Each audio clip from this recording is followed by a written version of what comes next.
नमस्कार, स्वागत है आप सभी का साधना न्यूज के विशेष बुलेटिन में और मैं हूं आप सभी के साथ सौरभ। मध्य प्रदेश की राजनीति और सामाजिक समरसता का आज एक खास संदेश देने वाला दिन रहा। मुख्यमंत्री डॉक्टर मोहन यादव ने एक तरफ भोपाल में अल्पसंख्यक छात्र छात्राओं को स्कॉलरशिप देकर शिक्षा और समान अवसर का संदेश दिया, तो वहीं दूसरी तरफ धार की भोजशाला पहुंचकर सांस्कृतिक आस्था और विरासत से जुड़ाव दिखाया। यानी सरकार का फोकस साफ है, शिक्षा भी, संस्कृति भी और सबका सम्मान भी। देखिए ये खास रिपोर्ट।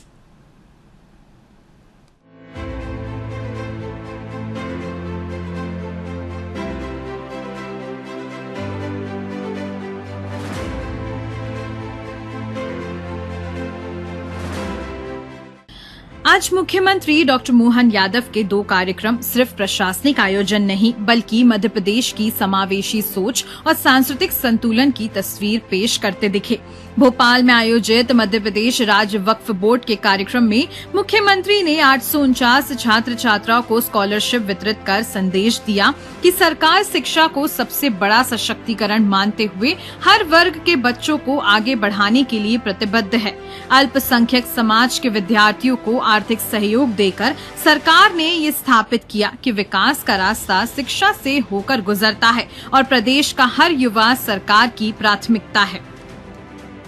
आज यहाँ भोपाल में वक्फ बोर्ड के माध्यम से सभी बच्चे बच्चियों को वक्फ बोर्ड की छात्रवृत्ति देने का काम भी किया है। हमारी सरकार सभी वर्गों के कल्याण के लिए काम कर रही है। ऐसे में हमारे वक्फ बोर्ड के माध्यम से भी बच्चे बच्ची बड़े आगे बढ़े, उन सबके लिए भी सरकार चिंता कर रही।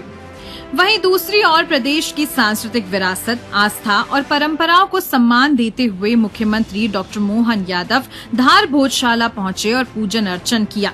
मुख्यमंत्री डॉक्टर मोहन यादव धार भोजशाला पर फैसला आने के बाद पहली बार धार दौरे पर रहे। खास बात यह है कि मुख्यमंत्री अपने दौरे में केवल धार्मिक और सांस्कृतिक कार्यक्रमों तक सीमित नहीं रहेंगे, बल्कि जल गंगा संवर्धन अभियान के तहत मुंज सागर तालाब पर श्रमदान कर जल संरक्षण का संदेश भी दिया। मुख्यमंत्री डॉक्टर मोहन यादव की आज की व्यवस्थाएं व्यापक संदेश देती नजर आईं।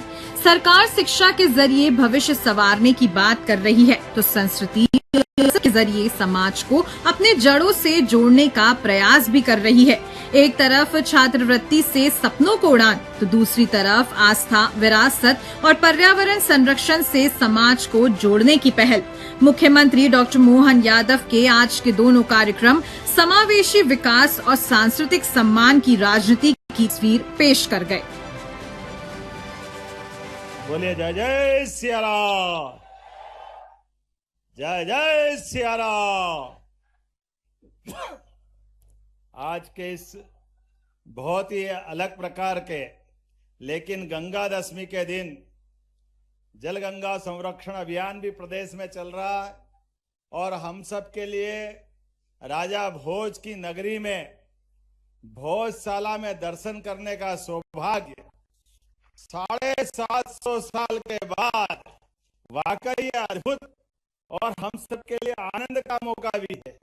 मंच पर विराजमान अभी जिनने अपना संक्षिप्त लेकिन हम सबको प्रेरणादायी नेतृत्व के माध्यम से भी और प्रेम से भी अपना वक्तव्य दिया, हमारे माननीय प्रभारी मंत्री श्रीमान कैलाश विजयवर्गीय जी के लिए जोरदार ताली बजाकर अभिनंदन करें।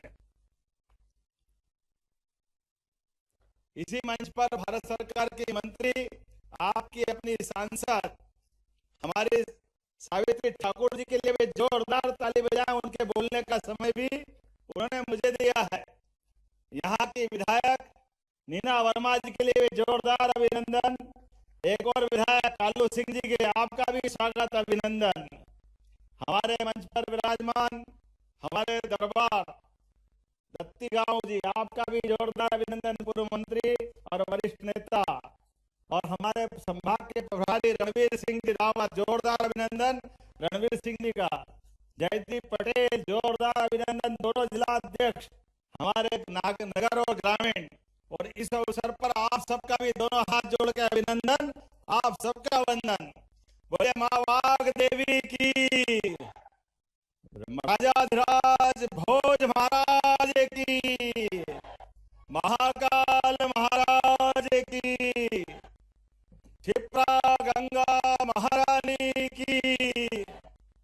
आज गंगा दशमी का पावन उत्सव का दिन और धार नगरी, राजा भोज की नगरी, राजा भोज और विक्रमादित्य और हर्षवर्धन, अतीत के काल के मालवा के ये ऐसे लाल जिनके कारण से सनातन संस्कृति सदैव आनंद के साथ दुनिया के बीच छाती ठोक कर अपनी एक अलग पहचान बनाती है।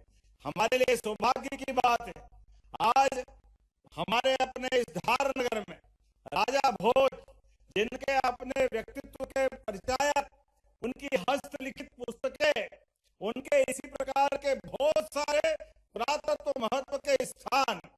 अब आप बताओ, विश्व का सबसे बड़ा शिवलिंग भोपाल के पास भोजपुर में अगर बनवाया तो राजा भोज ने बनवाया था। हमारे लिए सौभाग्य की बात है। तालाब बनाने में भी, तालाब भी ऐसा कि आज के समय में भी आज उस टेक्नोलॉजी को लोग नमन करते हैं। राजा भोज ने नदी की मुख्य धारा को बंद करने के बजाय अपने पानी को भरने के लिए चट्टान का चारों तरफ का एक खाली स्थान लेकर के भोपाल का तालाब इस बात का प्रमाण है कि पानी इकट्ठा भी करके फिर बाद में उसका डिस्चार्ज वो छोटा सा कुलार तरफ बना करके आज दुनिया के अंदर ये टेक्नोलॉजी अच्छे अच्छे विद्वान दांतों तले उंगली दबा करके 1000 साल पुराने उस भोज के काल को याद करके धन्य होते हैं। यहाँ हमारा लोह स्तंभ 45 फीट लंबा लोह स्तंभ जो 3 टुकड़ों में है, जोरदार अभिनंदन करो, जिनके कारण से अरब का उस समय का इतिहासकार अलबरूनी जिस बात को कोट करके कहता है कि ऐसा कभी सुना ही नहीं कि लोहे के स्तंभ पर जंग नहीं लगे, वो स्तंभ भी यहाँ मिलता है। इससे एक और स्तंभ विक्रमादित्य काल का मेहरौली में है, दिल्ली में, लेकिन ये हमारे मालवा की धरोहर है। ऐसी एक नहीं, बहुत सारी बातें हैं। कभी कोई सोच सकता है क्या कि कवियों का सम्मेलन कराया जाए और कवियों को पुरस्कार देने का मौका मिले, तो पुरस्कार कैसे दें? कविता की एक एक पंक्ति के एक एक शब्द के लिए सोने की ईंट के बराबर पुरस्कार देने का सामर्थ्य राजा भोज में था।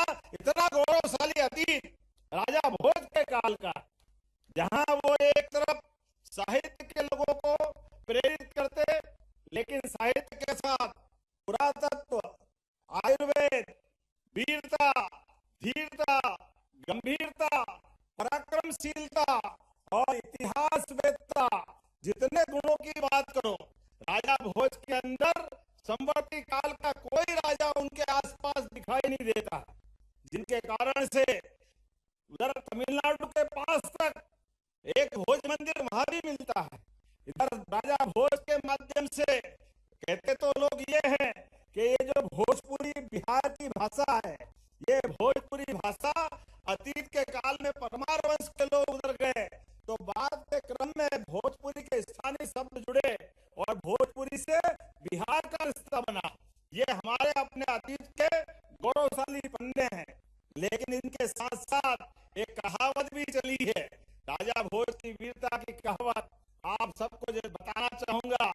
कहा राजा भोज के साथ एक अपभ्रंश करके कहावत जुड़ गई, लेकिन राजा भोज ने अपनी सेनाओं के सामर्थ्य के बलबूते पर युद्ध में जो धाक बनाई दुनिया के अंदर 1000 साल पहले, जब राजा भोज ने युद्ध करते हुए तेलप और गांगे, ये दो अलग अलग राजा हैं, एक बार में जैसे भारत युद्ध करे और दो बड़े बड़े देश को हरा दे, ऐसे राजा भोज ने युद्ध करते हुए गांगे और तेलप दोनों को युद्ध में हराया था।